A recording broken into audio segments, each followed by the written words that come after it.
Ang respeto ay hindi lang dapat na ibinibigay sa kapwa natin. Dahil sa lahat ng oras, hindi ito dapat na mawala para sa ating sarili kung gusto nating irespeto rin tayo ng ibang tao. Ikaw, kapuso, hanggang saan ang kaya mong gawin para sa taong mahal mo? Kung hindi natin kayang respetuhin ang ating sarili, mawawalan din ang dahilan ang ibang tao na irespeto tayo. Ang respeto kasi parang pagmamahal na kailanman ay hindi natin dapat na ipinagdadamot sa ating sarili. Ang sulat na babasahin natin ngayong araw ay pinadala ng ating kabarangay na si Aya. Isang babaeng walang ibang ginawa kung hindi ang magmahal lang ng totoo. Kaya naman dumating siya sa punto na halos nakalimutan niyang pahalagahan ang kanyang sarili. Ang palagi lang kasi niyang iniisip ay kung paano magiging masaya ang taong minamahal niya. Hanggang sa dumating ang araw na siya na mismo ang makaramdam na hindi na tama ang pagmamahal na ibinibigay niya sa kanyang karelasyon. At kung kailan handa na siyang piliin ang sarili niya, saka naman siya mahihirapan dahil ayaw na siyang pakawalan ng karelasyon niya. Gusto mo na bang makilala si Aya at marinig kung paano siya nagsakripisyo para lamang sa taong mahal niya? Handa ka na bang mainis at maiyak sa kwento ng buhay niya?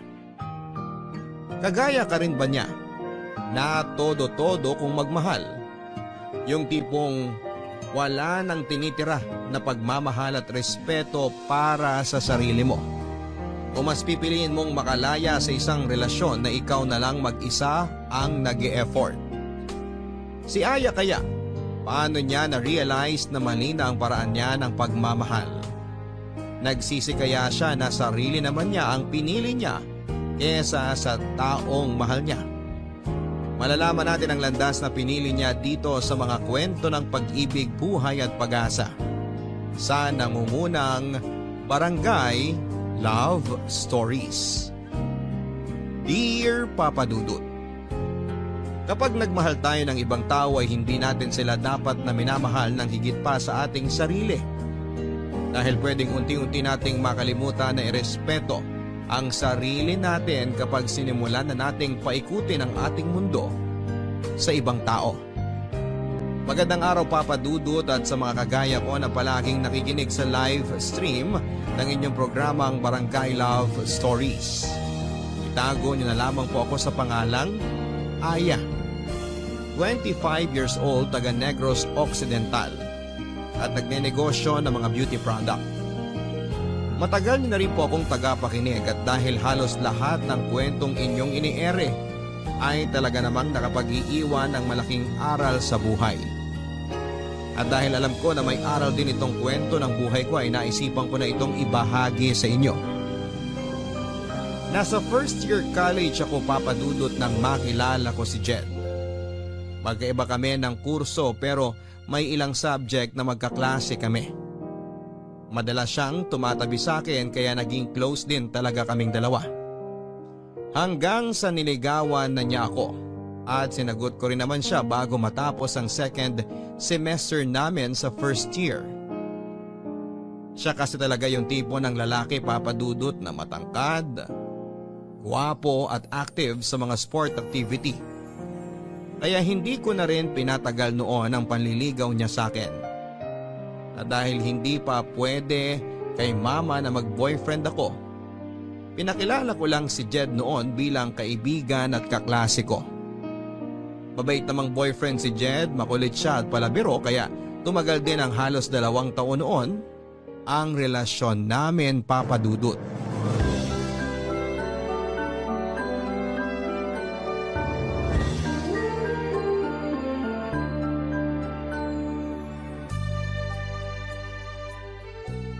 Grabe, babe! Ang ganda na pagkakasulat mo dito sa reaction paper ko. Hindi naman masyado. Sinimplihan ko na nga lang ang mga salita na ginamit ko dyan eh. Ang ganda kaya! Buti na lang talaga tinulungan mo ko dito. Kasi sobrang tamad ko talaga sa paggawa ng reaction paper eh. Iba kasi ang mga trip mo na gawin, babe. Saka doon ka mas active sa mga subject na may kinalaman sa sport. Kaya kinakatamaran mo lang talaga yung mga ganitong pagsusulat. Sa bagay, tama ka dyan. Pero babe, thank you talaga ha. Alam mo, kanina ka pa nagpapasalamat sa akin. Reaction paper lang yung ginawa ko, kaya hindi mo kailangan na paulit-ulit na mag-thank you. Hindi lang naman ako nagta-thank you para sa reaction paper na yan eh. Eh para saan pa? Para sa pagiging best girlfriend mo sa akin. I love you, babe. I love you too, babe. Sobra. Pakis nga.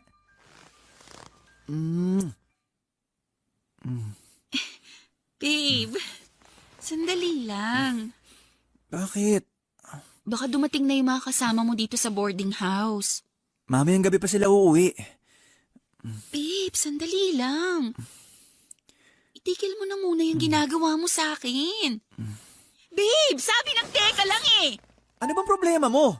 Bakit ka sumisigaw dyan? Hindi naman ako sumisigaw. Eh kasi naman, binubuksan mo na tong butones ng blouse ko. Eh ano naman? Boyfriend mo naman ako at girlfriend kita. Magto 2 years na nga tayo, tsaka dati na naman natin ginagawa to, babe. Oo nga, pero hanggang bewang lang yung kamay mo dapat. Sinabi ko na yun sa'yo, di ba? Bakit parang gusto mo nang ipasok sa loob ng blouse ko yung kamay mo kanina? Ang arte mo naman, Aya. Akala ko ba mahal mo ko? Mahal kita, Jed. Alam mo naman yun. Kung mahal mo ko, bakit nag-iinerte ka ngayon? Magdadalawang taon na tayo magkarelasyon pero parang wala ka pa rin tiwala sa akin. Babe, alam mo namang hindi totoo yung sinasabi mo. Mula nung unang araw na maging tayo, malaki na ang tiwala ko sa'yo. Babe, huwag ka nang magtampo. Payakap nga ako sa babe ko. Kung mahal mo talaga ako, ibibigay mo ang gusto ko. Aya, matagal naman na tayo magkarelasyon. Baka naman kahit isang beses lang subukan natin gawin to. Normal naman to eh. Di ba nga sabi nila, pinapatibay daw ng sex ang relasyon ng dalawang taong nagmamahalan. Kaya kapag ginawa natin yun, sigurado ako na mas lalong titibay ang relasyon nating dalawa.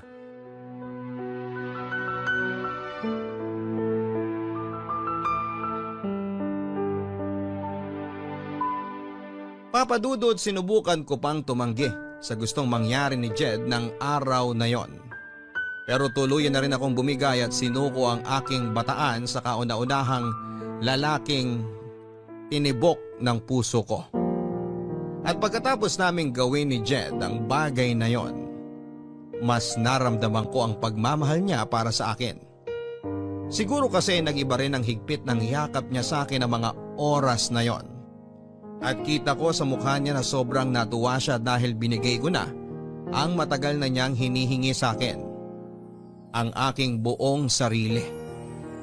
Ang sabi ni Jed ay isang beses lang naming gagawin yon, Papa Dudut. Isang beses lang kaming magsisiping dahil gusto niya lang daw talagang mas pagtibayin ito ang relasyon naming dalawa. Kaya lang sa tuwing magkasama kami sa boarding house niya at walang ibang tao doon, kung hindi kaming dalawa lang, ay madalas niya akong kinukulit na gawin namin ang bagay na yon. Ayoko na rin sanang ulitin namin yon pero hindi ko siya matanggihan. Lalo na kapag nagtatampo na siya. Kaya ilang beses na rin namin ginawa ang pagsisiping sa boarding house nila o kaya sa mumurahing hotel na pinupuntahan namin. May mga motel kasi siyang alam na tumatanggap ng mga nag-check-in kahit mga estudyante pa lamang o naka-uniform pa. Kaya tuwing once rin namin ay hindi pwedeng kay Jed na walang mangyayari sa aming dalawa, Papa Dudut. Happy second anniversary, babe! Happy anniversary din, babe. Thank you kasi pumayag ka na dito tayo sa motel mag-celebrate ng anniversary natin. Syempre naman, request mo to eh. Sa kabuti na lang din, isa lang ang klase ko ngayon. Kaya mas mahaba ang oras na magkasama tayong dalawa. Babe, sana hindi ka magsawa sa akin ha. Bakit naman ako magsasawa sa'yo? Mahal na mahal kita. Wala lang, natatakot lang ako na mapagaya tayo sa iba na pagkatapos ng ilang beses na may nangyari sa kanila, bigla na lang silang naghihiwalay. Huwag kang mag-alala. Hindi ako kagaya ng mga nababasa mo sa pocketbook o napapanood mo sa teleserye. Na pagkatapos makuha ang gusto niya sa isang babae, bigla na lang mangiiwan sa ere. Ang tagal na kaya nating dalawa. At sigurado na ako na ikaw na talaga ang babaeng gusto kong pakasalan at makasama sa habang buhay. Talaga, babe? Oo, mahal na mahal kita eh. Ako rin. Sobrang mahal kita, babe. Yan ang gusto ko sa'yo eh. Yung palagi ko naririnig kung gaano mo ako kamahal. Basta babe, magtiwala ka lang sa akin ha. Promise, hindi ako mawawala sa buhay mo. Ang sarap naman pakinggan nun, babe. Pakiramdam ko tuloy. Sobra mo talaga akong mahal. Yun ang totoo babe. At hindi na magbabago yun kahit kailan. Kiss ko nga yung maganda kong babe. Ay, teka. Oh, Munti ko na makalimutan to. babe, ano yung ginagawa mo? Lagay ko lang tong cellphone ko dito malapit sa atin. Pero bakit? Kasi gusto ko makuna ng video tong gagawin natin. Babe, ayoko ng ganyan. I-off mo na yung cellphone mo. Ngayon ko lang naman gagawin to. Pagbigyan mo na ako. Pero ayoko nga ng ganyan. Hindi nga ako komportable na mapanood ang sarili ko sa video eh. Tapos ire-record mo pa tong ginagawa natin? Eh di wag mong panoorin to, babe. Ginagawa ko lang naman to kasi second anniversary natin ngayon. Gusto ko lang ng souvenir sa espesyal na araw na to. Pwede naman na ibang video na lang ang kunan mo sa ating dalawa. Huwag na tong ginagawa natin dito sa kama o sa loob ng motel. Baka mamaya kumalat pa yan eh. Bakit naman to kakalat? Wala ka pa rin ba talagang tiwala sa akin hanggang ngayon? Ano bang akala mo, babe? Ipagkakalat ko tong video nating dalawa? Grabe ka naman mag-isip sa akin. Hindi naman sa ganun. Nag-aalala lang ako na kung anong pwedeng mangyari na hindi maganda. Ang dami-dami nating napapanood sa balita tungkol sa kumakalat na malaswang video. At ayoko na mangyari sa atin yun. Hindi mangyayari yun sa atin, basta magtiwala ka lang. Para lang naman sa mga mata ko tong video na i-record ko. Gusto ko lang na may maisave ako na kakaiba at magandang alaala nating dalawa. Siyempre, espesyal tong araw na to para sa akin, babe. Kaya pumayag ka na, please. Ngayon lang to sa anniversary natin. Promise. Sige na nga. Basta ilayo mo na lang yung cellphone mo. Kasi naiilang talaga ako na may camera na nakatapat sa ating dalawa ngayon eh.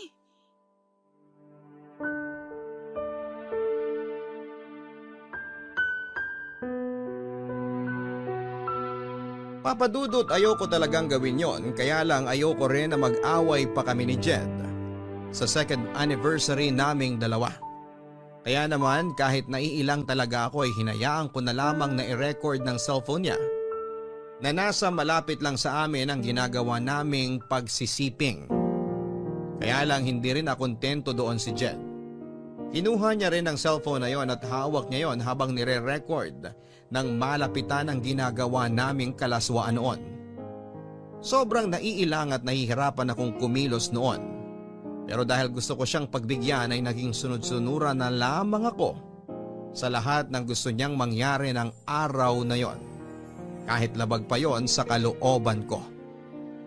Ang totoo, papadudot, ay lumaki ako sa medyo konserbatibong pamilya. Wala na akong papa at tanging si mama na lamang ang nag-aalaga sa aming 4 na babaeng magkakapatid. Pangalawa ko sa aming 4 at nagtatrabaho na noon sa abroad ng ate ko. Hindi naman naging mahigpit sa pag-aalaga at pagpapalaki sa aming magkakapatid ang mama ko. Pero hindi siya nagkulang sa pagpapaalala sa amin na maging maingat kami sa aming mga sarili. At sana raw ay huwag naming hayaan na makagawa kami ng pwede naming ikapahamak. Alam ko naman na mali talaga na hinayaan ko si Jed na kuhanan ng video ang ginagawa naming kalaswaan. Pero malaki kasi ang tiwala ko sa kanya. Pinanghawakan ko ang pangako niya na hindi niya yon sisirain. Hindi porke madalas nating kasama ang isang tao ang ibig sabihin ay lubusan na natin silang kakilala. Dahil ang ugali ng tao ay parang panahon na anumang oras ay pwedeng bigla na lang magbago. Yun ang sabi nila, papadudot, na napatunayan kong totoo dahil sa biglang pagbabago ng ugali ng boyfriend kong si Jed. Nasa first semester na kami sa 4th year noon nang maging mainitin ang ulo niya. Madalas na malate lang ako ng konti sa date namin ay sinisigawan na kaagad niya ako o nagwo-walk out siya. May mga oras din na nakapagbibitaw siya ng masamang salita sa akin. O kaya ay minumura niya lang ako bigla kahit pa sa harapan ng maraming tao kapag nababadtrip siya. Kahit nga rin sa tawag o text ay palagi ako nakakatanggap ng mura sa kanya. Naging madalas din ang pagsiselos niya kahit makita niya lang na may kausap akong lalaking kaklase ko. Ewan ko ba Papa Dudut, alam ko namang may problema sa ugali noon si Jed at sa relasyon naming dalawa pero tiniis ko pa rin ang lahat ng yon. Ayoko kasi siyang mawala sa akin at ayoko na matapos ang relasyon naming dalawa.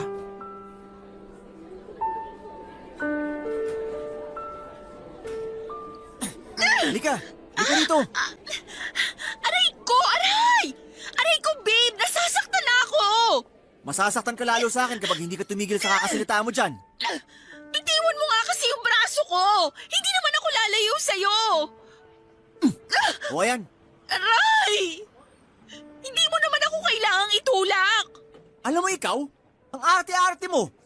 Binitawan lang kita tapos sasabihin mo na tinulak na kita. Ano na naman ba kasing problema mo at parang sa akin mo binubunton niyang init ng ulo mo? Hindi ko binubunton sa iyong init ng ulo ko. Dahil ikaw mismo nagpapakulo ng dugo ko ngayon sa galit. Ano na naman bang ginawa ko sa'yo? Ano, Aya? Maang-maangan ka na naman talaga dyan? Jed naman eh. Sabihin mo na lang kasi sa akin kung ano man yung kinakagalit mo. Para hindi na ako naguguluhan dito. Ang galing mo rin talaga umarte, no? Akala mo ba hindi kita nakita kanina sa kantin? Nakikipagharutan ka kay Albert. Ako? Nakikipagharutan sa kanya? Bakit ko naman gagawin yun? Jed, kaya lang naman kami magkasama ni Albert.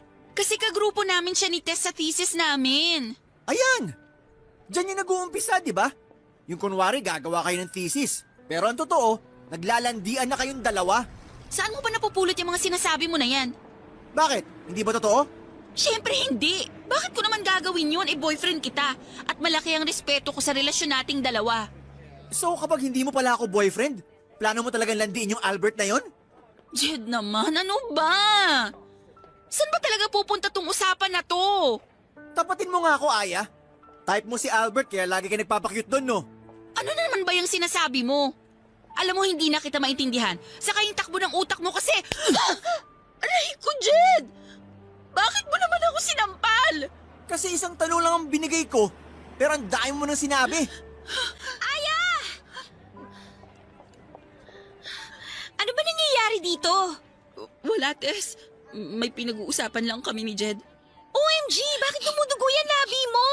Sinaktan ka na naman ba ng walang yang to? Pwede ba, Tess? Huwag ka nga makialam sa pag-uusap namin ng girlfriend ko.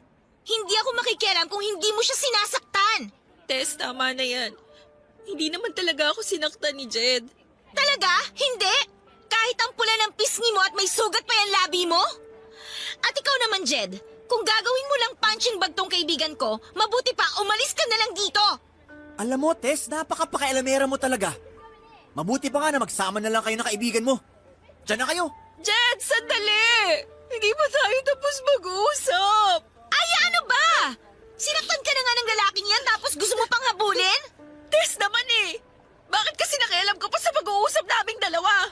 So ngayon, kasalanan ko pa pala na concerned ako sa'yo. Wow ha? Alam mo, Aya, nakakalimutan mo na yatang tao ka at hindi bagay na tagasalo ng galit, inis o pananakit ng gagong boyfriend mo na yan, ha? Kung mahal mo yung boyfriend mo, huwag mo naman sanang kalimutan na mahalin at irespeto yung sarili mo para lang dyan sa lalaki na yan.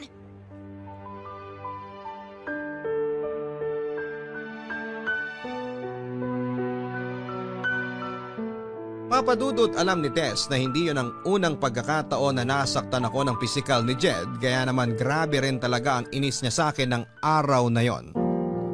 Ilang beses na niya kasi akong pinayuhan na hindi na raw healthy ang relasyon namin kaya dapat ay makipaghiwalay na ako dito. Pero ilang buwan ko pang tiniis ang ugali na yun ni Jed. Wala mahal ko talaga siya. At malaking bagay din talaga yung si Jed, ang kauna-unahang lalaking nakasiping ko. Aaminin ko na ang iniisip ko noon kaya ayaw ko makipaghiwalay sa kanya ay wala ng ibang lalaki ang magkakagusto sa akin kasi nga hindi na ako virgin. Na si Jed na ang gusto kong makasama sa habang buhay Kasi sa kanya ko ibinigay sa kauna-unahang pagkakataon ng sarili ko na gusto kong pilitin na ayusin ang relasyon namin dahil ayokong mawala siya sa buhay ko. Kaya lang papadudot lahat naman tayo ay marunong mapagod sa pagtitiis hanggang sa makaramdam na lang tayo na gusto na nating sumuko. Dahil dumating din po ang point lalo na nang muli akong masaktan ni Jed dahil isang kaklase ko naman ang pinagsilosan niya. Nasampal niya ako kasunod ng malulutong na mura at masasakit na salita. Kaya na mga oras na yon ay hindi na ako nakapagpigil at tinapos ko na ang relasyon naming dalawa. Nakita ko ang biglang pagbabago noon sa mukha niya na parabang nagulat siya at nagsisi sa ginawa niya sa akin. Pero dahil pagod na akong magtiis, hindi ko na siya binigyan pa ng isang pagkakataon na ayusin ang relasyon namin, Papa Dudut.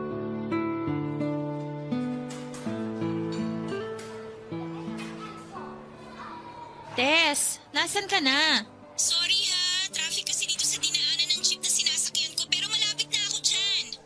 Okay, si Albert mukhang malilate din kasi ang sabi niya sa text kanina, hindi raw kaagad siya makakaalis ng bahay nila. Natagalan daw kasi yung ate niya sa pamamalengke kaya hinihintay niya pang makauwi para may makasama ang mga pamangkin niya bago siya umalis. Naku, pasensya ka na, ang tagal mo tuloy naghintay sa amin ni Albert. Ayos lang, sisimulan ko na rin munang i-edit yung mga dapat na ayusin para sa thesis natin. Para pagdating nyo, ipapabasa ko na lang sa inyo. Okay, text kita kapag nakababa na ako ng jeep. Sige, ingat ka. Bye! Babe, Anong ginagawa mo dito, Jed? Saka paano mo nalaman kung nasan ako ngayon? Sinusundan mo ba ako? hindi. May pinuntahan lang ako dyan sa malapit tapos nakita kita dito kaya nilapitan kita. Babe, please. Mag-usap naman tayo kahit saglit lang. Wala akong oras sa'yo, Jed. Malapit na ang deadline ng thesis namin kaya kailangan naming asikasuhin to. Saka pwede ba? Break na tayo kaya tigil-tigilan mo na yung pagtawag sa akin ng babe. Okay, fine. Hindi na kita tatawagin, babe. Pero please naman, wag mo na akong i-block sa Facebook o sa ibang social media account mo. Account ko yon kaya gagawin ko ang lahat ng gusto ko. Aya, hindi mo na ba talaga ako kayang bigyan ng chance? Ilang beses na kitang pinagbigyan noon at sinabi ko na kung anong problema sa'yo at sa relasyon nating dalawa. Pero hindi ka pa rin nagbago at lumala pa yung pagiging siloso mo at pananakit mo sa akin. Pero baka naman pwede mo pa ako pagbigyan kahit isang pagkakataon na lang. Hindi yung parang ang bilis mo akong binitawan kagaya nito. Ilang chance pa ba ang gusto mo, Jed? Hinayaan ko ng ilang beses mo kung saktan noon kasi inakala ko na pwede pa nating maayos ang lahat.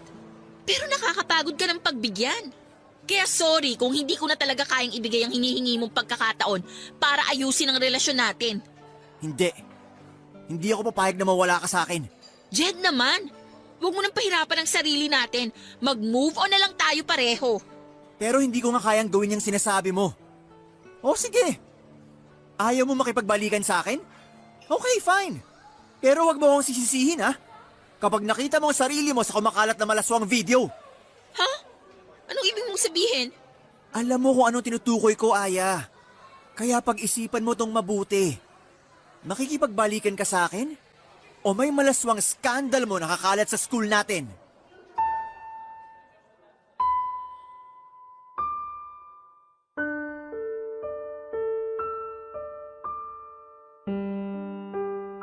Papa Dudut, hindi na ako nakasagot sa tanong na yon ni Jed sa akin. Bigla na kasi akong kinabahan. Kaya wala na rin akong makapa na salita noon. Hanggang sa dumating na si Tess na dahilan para bigla nang umalis si Jed sa harapan ko. Gusto pa sana siyang habulin at awayin ni Tess pero sinabi ko sa kanya na hayaan na lang na umalis si Jed. Dahil wala naman siyang ginawang masama sa akin. Hindi ko sinabi kay Tess ang pagbabantang ginawa ni Jed, Papa Dudut, dahil nahihiya ako na malaman niya na pumayag ako sa pagbivideo na gusto ni Jed noon. Pero napansin niya na may gumugulo sa isipan ko ng mga oras na yon. Nang tanungin niya ako tungkol doon ay sinabi ko na wala lang yon, kaya huwag na akong alalahanin pa. At nang dumating ang isa pa naming kagrupo sa thesis na si Albert ay pinilit ko ang sarili ko na mag-focus sa dapat naming gawin at pag-usapan na tatlo. Sobrang hirap, Papa Dudut, dahil sobrang nag-aalala ako na baka totohanin ni Jed ang pagbabanta na ginawa niya sa akin ng araw na yon. Nang makauwi ako ng bahay, Papa Dudut, ay hindi pa rin maalis sa isipan ko ang pagbabanta ni Jed tungkol sa video na ginawa naming dalawa. Pero pilit kong kinumbinsi ang sarili ko na hindi naman siguro gagawin ni Jed na ikalat ang video na yon dahil naniniwala ako na kahit papaano ay may respeto at pagmamahal pa rin siyang natitira para sa akin. Kaya lang, Papa Dudut, hindi pa rin siya huminto sa panggugulo sa akin. Kapag nakikita niya akong walang kasama sa school, ay nilalapitan niya ako at pilit na kinakausap. Gumagamit din siya ng mga dami accounts sa Facebook para ma-message niya ako at sinasabi niya na balikan ko na siya. Sinubukan ko na pakiramdaman noon ang sarili ko, Papa Dudut, kung may pagmamahal pa ba akong nararamdaman kay Jed na pwede kong gawing dahilan para balikan siya. Kaya lang, wala na talaga. Sadyang napagod na ang puso ko noon na mahalin siya, kaya nagmatigas ako sa desisyon ko na hindi muli pang makipagbalikan pa sa kanya.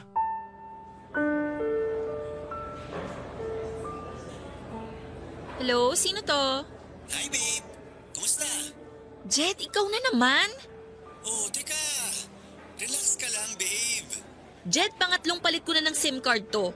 Paano mo ba nalalaman tong bagong cellphone number ko? Nakalimutan mo yata na marami tayong common friends. Ewan ko sa'yo. Wala naman tayong dapat pag-usapan kaya ibababa ko na tong... Oops. Huwag mong ibababa tong tawag. Dahil kung hindi, magsisisi ka talaga. Matagal na akong nagsisi at yun yung araw na hinayaan kong pumasok ka sa buhay ko. Grabe ka naman, Aya. Kung makapagsalita ka, parang hindi kita napaligaya sa kama. Pwede ba? Kung mambabastos ka lang, humanap ka na ng ibang kakausapin mo kasi wala akong panahon sa'yo. Ikaw nga ang gusto kong kausap. Kasi nami-miss na kita, babe. Kaya bumalik ka na sa akin.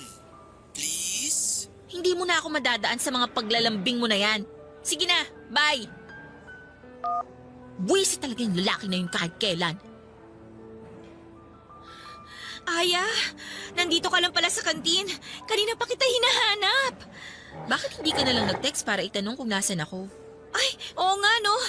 Bakit ba hindi ko naisip yan kanina? Sorry ha, sobrang natataranta kasi ako sa paghahanap ko sa'yo eh. Okay lang, Tess. Pero bakit ganyan ang mukha mo? Para kang nag-aalala na hindi ko maintindihan. OMG, ibig sabihin hindi mo pa talaga napanood? Ha? Ang alin ba? Yung ano... ano kasi? Tess, ayusin mo hayang sinasabi mo. Mas lalo kitang hindi naiintindihan eh. Ay, sige na nga, eto na. May pinadala kasing video sa akin yung classmate natin. Anong video naman yun? Ano kasi, video mo, Aya. Ha? Video ko? Ayoko sanang panoorin, kaya lang, pinipilit kasi nila ako na ikaw yun eh. Kaya pinanood ko na, tapos... May kopya ka ba ng video na yon?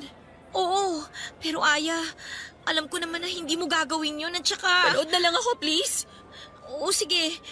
Eto, nandito sa cellphone ko. Panoorin mo.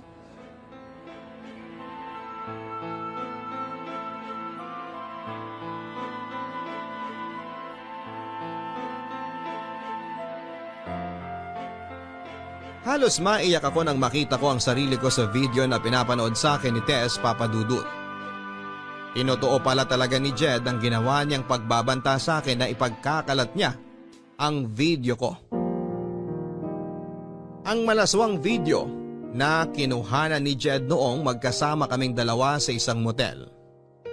Kaya lang sa video na yon, Papa Dudut, halos mukha at katawang ko lang ang kita dahil edited na yon. At pakiramdam ko noon ay bigla na lang akong pinagtinginan sa loob ng kantin at pinagbubulungan kahit naka-earphone naman ako ng mga oras na yon. Bigla tuloy akong umalis ng kantin at pumunta na lamang sa may likod ng gym kung saan ay sinundan naman ako ni Tess. At dahil itinuring ko siyang totoong kaibigan ay pinagtapat ko na sa kanya noon na ako talaga ang nasa malaswang scandal na yon. At si Jed pa ang kumuha ng video. Sinabi niya na kailangan daw na magsumbong na ako sa mga pulis para maaksyonan daw ang ginawa sa akin ni Jed. Pero syempre hindi ako sumang-ayon, Papa Dudut, dahil una sa lahat, ayokong malaman ni Mama ang ginawa kong kalaswaan, Papa Dudut.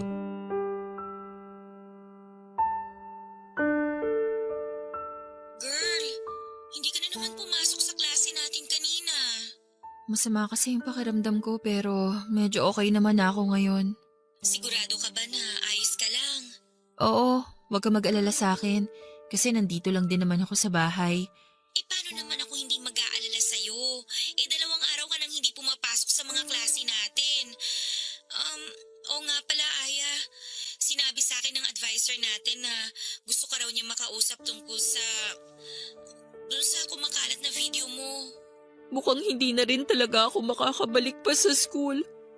Alam naman kasi natin na hindi nila tinotolerate yung ganitong issue sa isang estudyante. Expulsion din ang diretso ko dahil sa ginawa ni Jen sa akin. Baka naman may iba lang siyang gustong sabihin sa'yo. O kaya, kailangan lang niya ng paliwanag mo tungkol dun sa video. Sabi ko naman sa'yo isumbong mo na siya sa advisor natin o kaya sa mama mo para maturuan ng leksyon yung Jed na yan. Alam mo naman na hindi ko kayang gawin yan. Kasi ayoko malaman ni na mama ang nangyari sa akin o yung tungkol sa kumakalat ko na video. Nakakainis lang kasi ang kapala ng mukha ng ex-boyfriend mo. Dapat siyang ma-expel dito sa school natin. Ay, pero Aya, ito payo ko lang naman sa'yo ha. Siguro sabihin mo na sa mama mo kaysa naman sa iba pa niya malaman yung nangyayari sa'yo ngayon. Ewan ko, Tess. Bahala na. Sige na, ibababa ko na tong tawag kasi kailangan ko na rin magluto para sa hapunan namin. Okay, sige. Basta tawagan mo ako kapag kailangan mo ng kausap ha. Oo, salamat. Bye.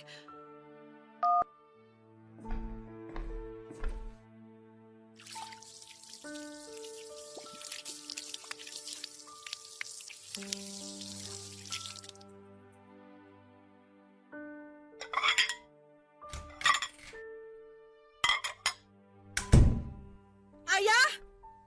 Aya, nasan ka? Ma, bakit po? Magluluto pa lang po sana ako. Magtapat ka nga sa akin. Ikaw ba to? Oh, Ma, sino pong nag-send ng video na yan sa cellphone niyo? sabihin mo sa akin. Hindi naman ikaw to, di ba? Kamukha mo lang tong babaeng nasa malaswang video na to. Alam ko na hindi ikaw to kasi hindi mo magagawa ang bagay na to. Aya, sumagot ka! Sabihin mo sa akin na hindi ikaw to. Nakahawig mo lang tong babae kasi sigurado ako na hindi mo naman kayang gawin to, hindi ba? Hindi ba tama ako? Tama ako na mali ang mga kapitbahay natin sa chinichismis nila tungkol sa'yo? Sabihin mo sa akin na hindi sila nagsasabi ng... I'm sorry. Sorry po. Sorry po, Mama. Bakit ka nagsusorry? Aya, ako sabihin na ikaw talaga tong nasa malaswang video na to. Opo, Mama. Ako po, pero hindi ko naman po ginusto. Malandi kang babae ka! Paano mo nagawa to sa sarili mo?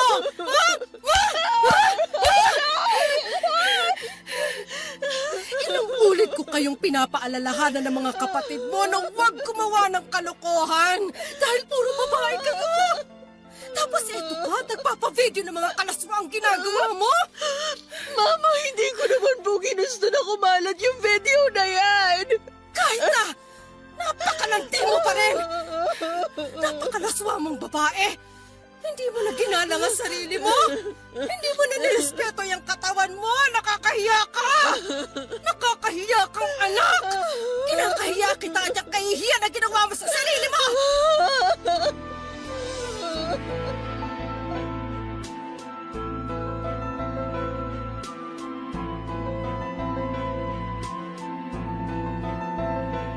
Papa Dudut, yon ang kauna-unahang pagkakataon na nasaktan ako ni Mama ng pisikal at mapagsabihan ng masasakit na salita. Hindi ko naman siya masisisi dahil sobra kong sinira ang tiwala niya. Sinubukan ko siyang yakapin habang paulit-ulit akong humihingi ng tawad sa kanya. Pero pilit niya lang akong tinutulak hanggang sasabihin niya na huwag na raw akong lalabas ng bahay dahil kinakahiya niya raw na may anak siyang malaswa ang pag-uugali.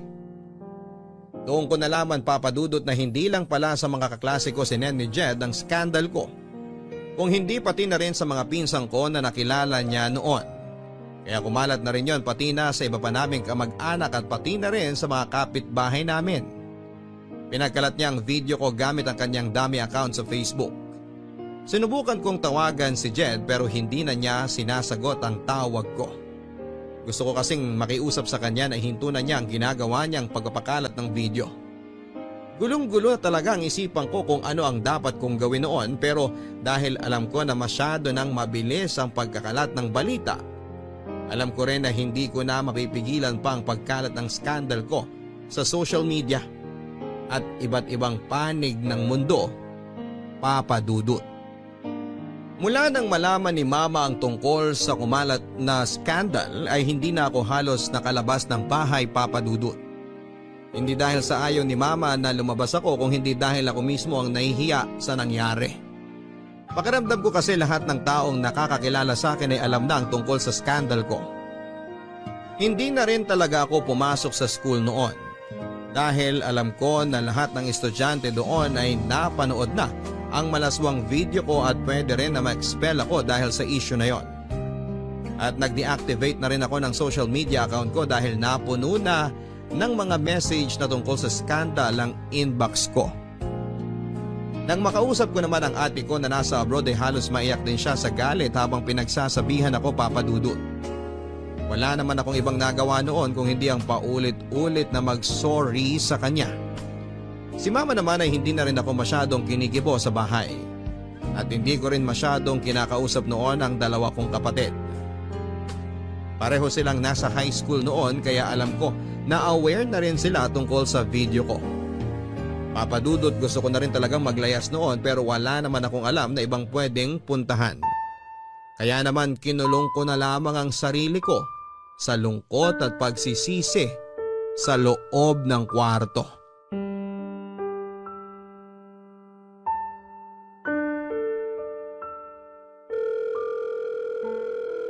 Sagutin mo na yung tawag ko, please. Oh, babe! Napatawag ka!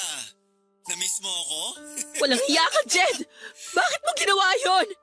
Ha? Ang alin?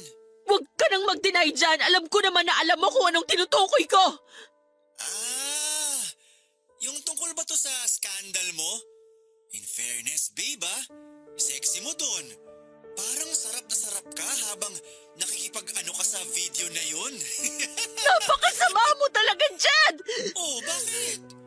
Anong masama sa sinabi ko? Totoo naman, di ba? Ang lakas kaya ng ungol mo dun sa video. Ikaw naman kasi, babe. Bakit ka naman kasi pumayag na magpakuha ng video? Ayun tuloy.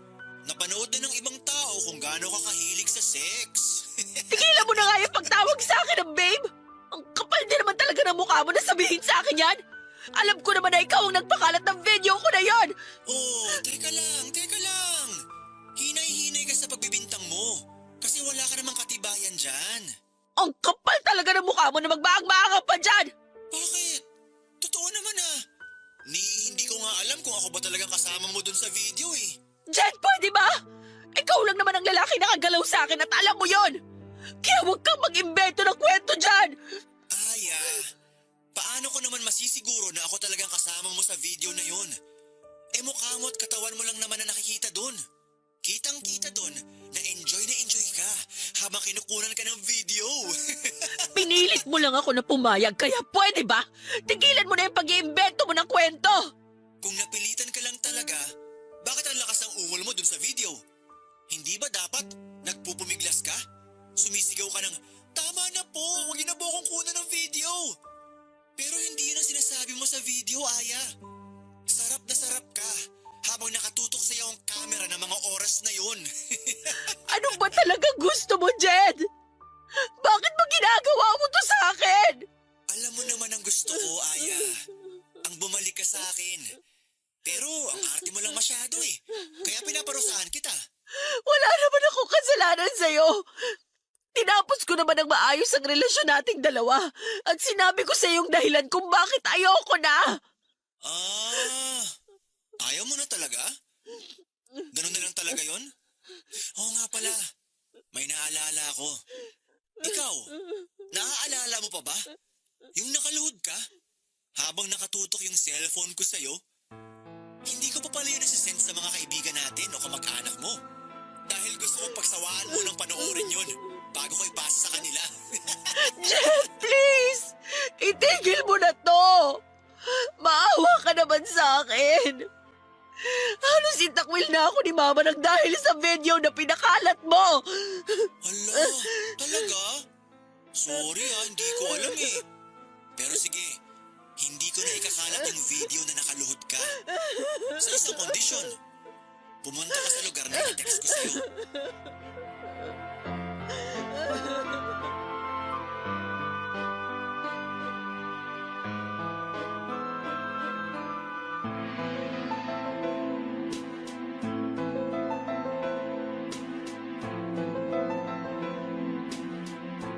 Papadudot gustong makipagkita ni Jed sa akin sa isang motel para raw makapag-usap kami. Pero hindi ako pumayag dahil alam ko naman ang gusto niya talagang mangyari noon. Sinabi ko sa kanya na hindi na ako babalik pa talaga sa kanya at hindi na ako papayag na may mangyari pa sa aming dalawa. Hindi na rin ako nakapagpigil at nailabas ko na ang lahat ng sama ng loob ko sa kanya. Mula sa pagiging seloso niya, mapanakit na boyfriend hanggang sa pagkawala ng pagmamahal na dati kong nararamdaman para sa kanya. Naramdaman ko rin ang galit niya noon sa boses niya at muli akong pinagbantaan na ipagkakalat niya ang isa ko pang malaswang video. Nagtapang-tapangan ako at sinabi ko na hindi ako natatakot sa kanya.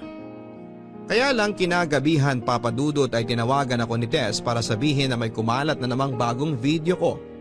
At yun nga yung tinutukoy ni Jed na nakaluhod ako sa harapan niya habang kinukuhanan niya ako ng video. Hindi lang yun ang kumalat kung hindi pati na rin ang iba't ibang version ng kwento na tungkol sa pagkatao ko. Na iba't ibang lalaki raw ang kasama ko sa video na yon na nagbebenta raw ako ng katawan kaya may ganun ngalaswang video. Na matagal na raw akong hindi nag-aaral dahil pariwara na raw ang buhay ko. At kung ano-ano pang version ng kwento na hindi naman totoo. Nalaman ko yun mismo mula kay Tess, Mama at sa mga kapatid ko.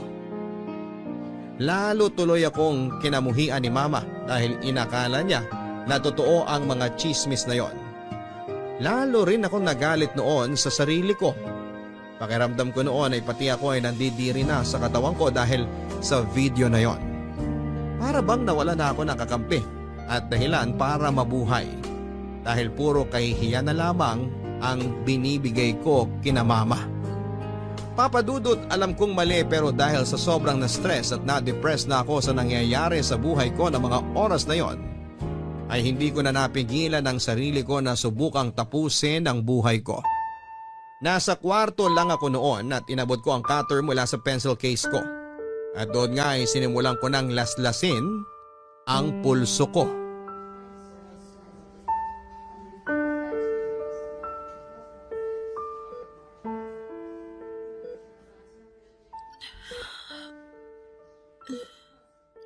Tess? OMG, Aya! Sa wakas, gising ka na! Nasaan ako? Ano ka ba, girl? Hindi mo ba natatandaan kung ano nangyari sa'yo at anong ginawa mo sa sarili mo? Malabo yung naaalala ko. Basta sobrang sakit ng ulo ko at braso ko ngayon. Ay nako, pinagtangkaan mo lang naman na masama ang sarili mo. Mabuti na lang at naisipan kong dumalaw sa inyo kagabi kasi kung hindi, baka hindi ka katukin ng mama mo sa kwarto mo. At doon nga, nakita ka namin na wala ng malit, duguan yung mga kamay mo. Akala ko, panaginip lang ang lahat. Totoo pa rin pala. Totoong pinakalat palalo ni Jed ang skandal ko. Pero Aya, hindi mo pa rin dapat ginawa yun. Alam mo naman na malaking kasalanan sa Diyos ang pagtangkaan ng masama ang mga sarili natin, di ba? Hindi mo kasi ako naiintindihan. Dahil wala ka sa kinatatayuan ko. At hindi ikaw yung may malaswang video na kumakalat ngayon. Kahit na. Kasalanan pa rin sa Diyos yung ginawa mo. At isa pa, hindi naman matutuldo ka ng problema mo kapag ginawa mo ulit yan. Hindi ka magiging totoong payapa. Kahit kailan hindi naging sagot sa mga problema natin ang pagtangkaan ng masama ang sarili natin. Marami tayong pwedeng gawin para lang maging totoong maayos ang buhay natin. At ang kauna-unahang dapat nating gawin ay ang magpakatatag sa lahat ng pagsubok kagaya ng dumating sa'yo. Alam ko naman yun. At nagsisisi naman talaga ako sa ginawa ko sa sarili ko. Tama si Mama na dapat binigyan ko ng respeto ang sarili ko at katawan ko. Dapat hindi ako pumayag sa lahat ng mga gustong mangyari noon ni Jed. At naiinis lang ako kasi ang tanga-tanga ko. Kasi naging sobrang mahina ako. Yes, sorry kung natagalan ako sa... Aya? Ay, salamat sa Diyos. Sa wakas nagising ka na. Lalabas po muna ako para magkape, tita. Sige, Iha. Salamat ulit sa pagbabantay sa anak ko, ha? Wala pong anuman, tita. Aya, balik na lang ako mamaya, ah.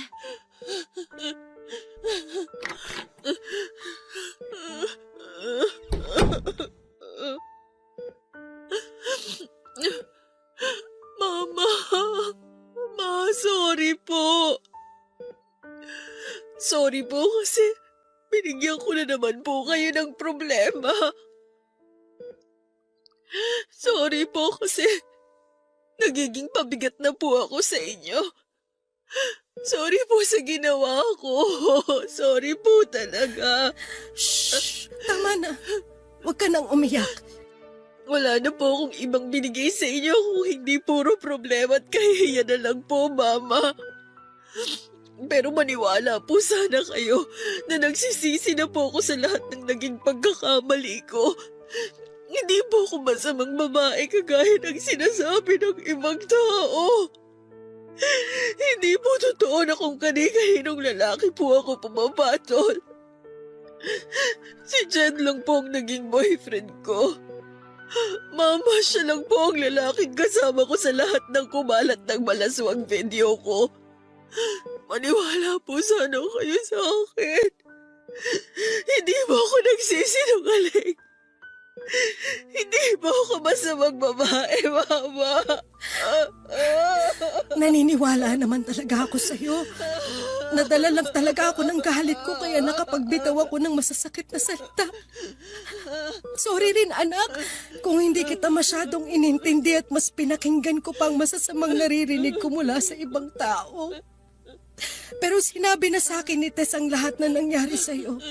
Kaya alam ko na nagkamali ako ng mga taong pinakinggan at pinaniwalaan. Kasalanan ko rin naman po kasi masyado kong binigay ang lahat kay Jed. Kasalanan ko kasi nagtiwala ako sa kanya. At alam ko rin po na malaking kasalanan ang ginawa kong pagtatangka ng masama sa sarili ko. Kaya sana, huwag mo nang uulitin ang lahat ng yon, Aya. Lalo na ang pananakit mo sa sarili mo. Ayoko mawala ka sa akin. Hindi ko kakayanin kapag nawalan ako ng anak. Basta ito ang pangako ko sa iyo, Aya. Gagawin natin ang lahat para papanagutin ng Jed na yon sa mga kasalanan niya sa iyo. At tutulungan ka namin ng mga kapatid mo na maibalik sa normal ang buhay mo.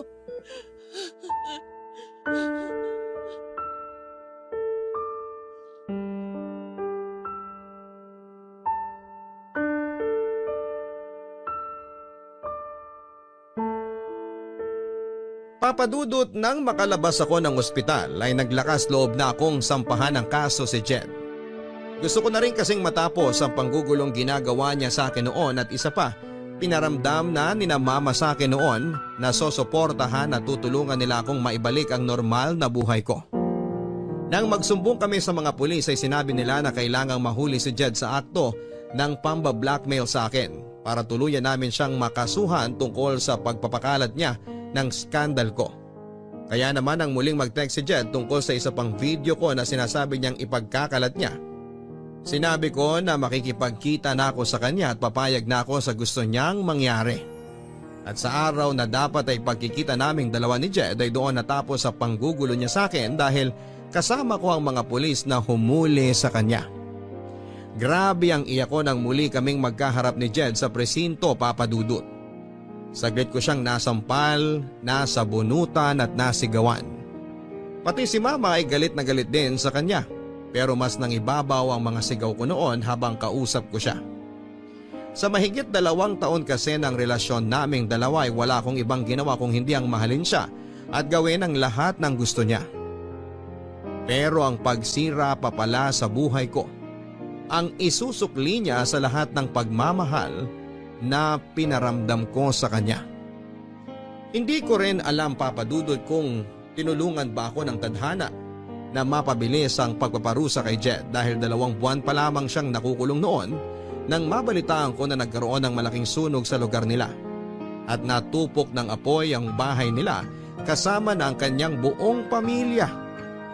Ayoko mang matuwa dahil sa nangyaring yon sa pamilya niya, pero hindi ko maiwasan dahil parang karma na yon kay Jed para sa ginawa niyang pagsira sa buhay ko.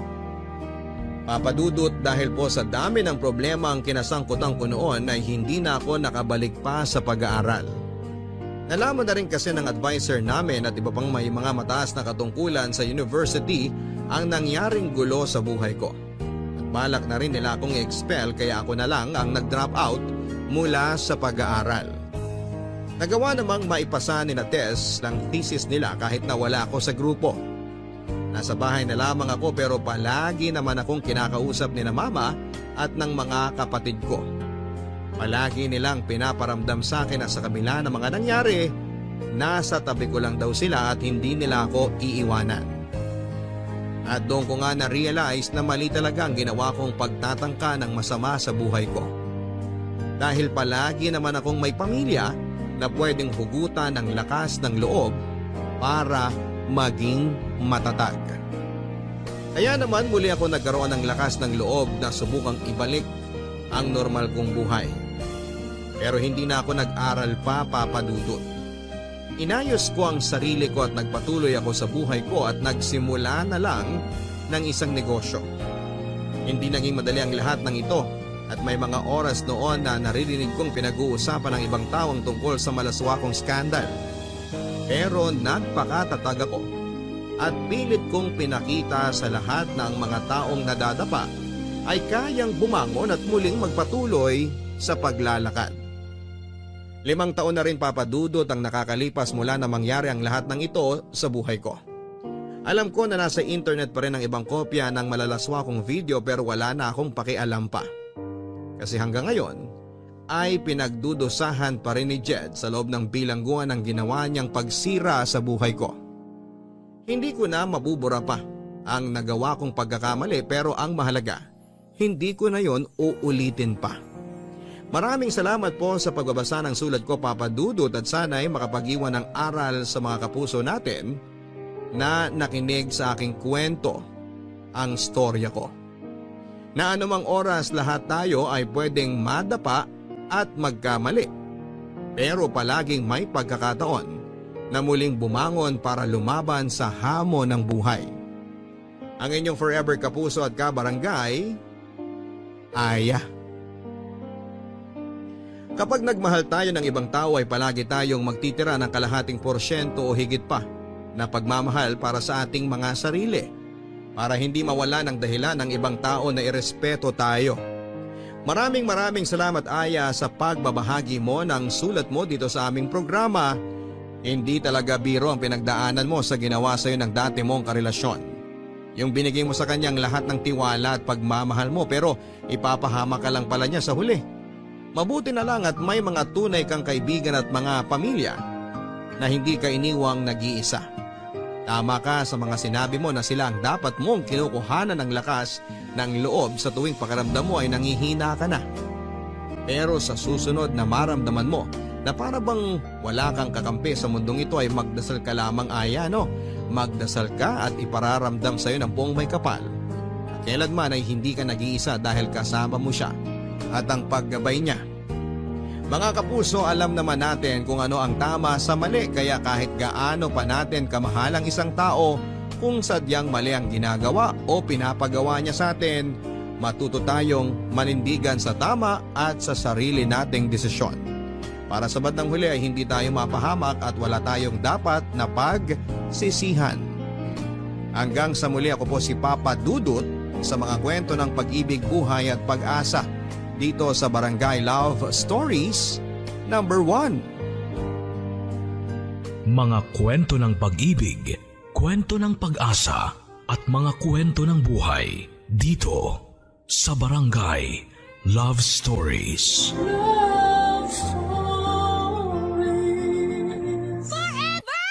Forever! Forever! Nagustuhan ng iyong napakinggan? Ituloy yan via live stream sa www.gmanetwork.com/radio.